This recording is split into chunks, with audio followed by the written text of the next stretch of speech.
Praise the Lord, hallelujah.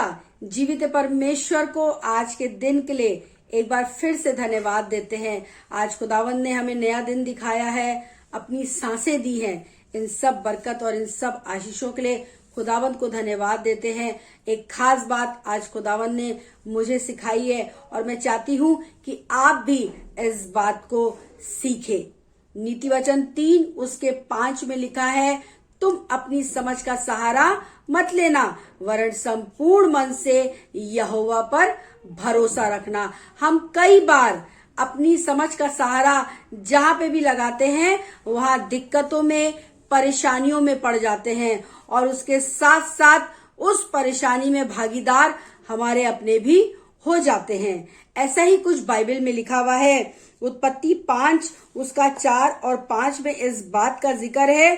परमेश्वर ने Abraham से कहा कि तुझे एक संतान होगी, और ये उसने उसको वायदा दिया और अब्राहम ने इस बात पर विश्वास किया।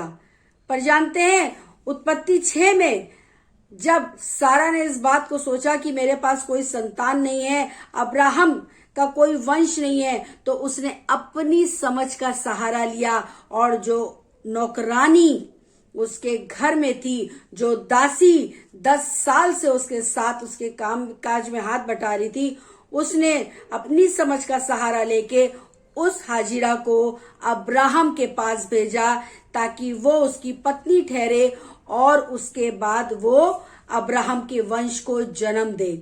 और ऐसा ही हुआ भी। हाजिरा जब गर्भवती हुई तो वो इस बात से बहुत खुश हुई कि मेरी कोख में अब्राहम का वंश है। और जानते हैं उसके बाद क्या हुआ? वो सारा को तुच्छ समझने लगी।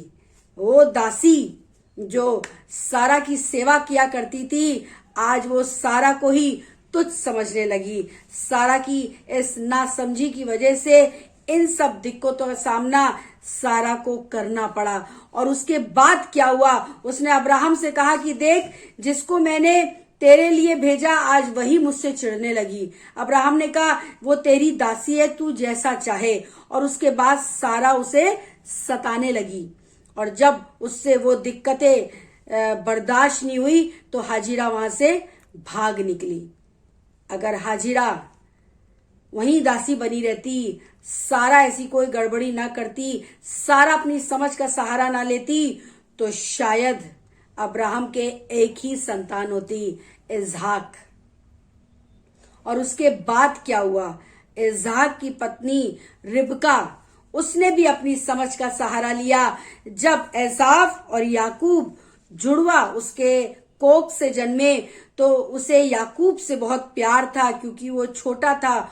और एक वक्त ऐसा आया जब इज़हाक बूढ़ा हो गया तो उसने एसाव को बुलाया, जो उसका बड़ा बेटा था, कि तू मेरे लिए जाके जंगल से एक मेमने को लेके आ और उसको मार के पका के मुझे खिला, ताकि इस अंतिम समय में तुझे आशीर्वाद दे सकूं। और उसने वैसा ही किया। पर ये बात रिबका सुन रही थी और जानते हैं उसने अपनी समझ का सहारा लिया। उसने याकूब को एसाव बना के भेज दिया और वो सारी आशीर्वाद उसने सब एसाव के बदले याकूब को वो सारे आशीर्वाद दे दिए। और जानते हैं जब एसाव वापस आया और उसको ये बात पता चली तो उसने सोचा कि अब तो इज़हाक मेरा पिता अंतिम दिनों में है और जैसे ही वो खत्म होगा मैं अपने भाई याकूब को घात कर दूंगा। देखिए कितनी बड़ी गलती हो गई।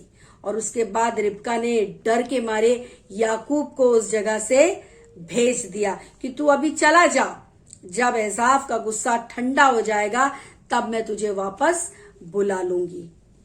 अगर रिबका इस कार्य को ना करती तो दोनों भाई साथ साथ रहते।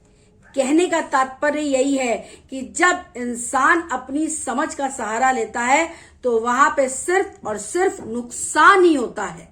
आज खुदावंत का वचन यही बताना चाह रहा है कि तू अपनी समझ का सहारा मत ले, पर परमेश्वर पर ही संपूर्ण मन से भरोसा रखो और उसी को ही जानकर अपने सब काम करो, तब वो तुम्हारे लिए सीधा मार्ग निकालेगा।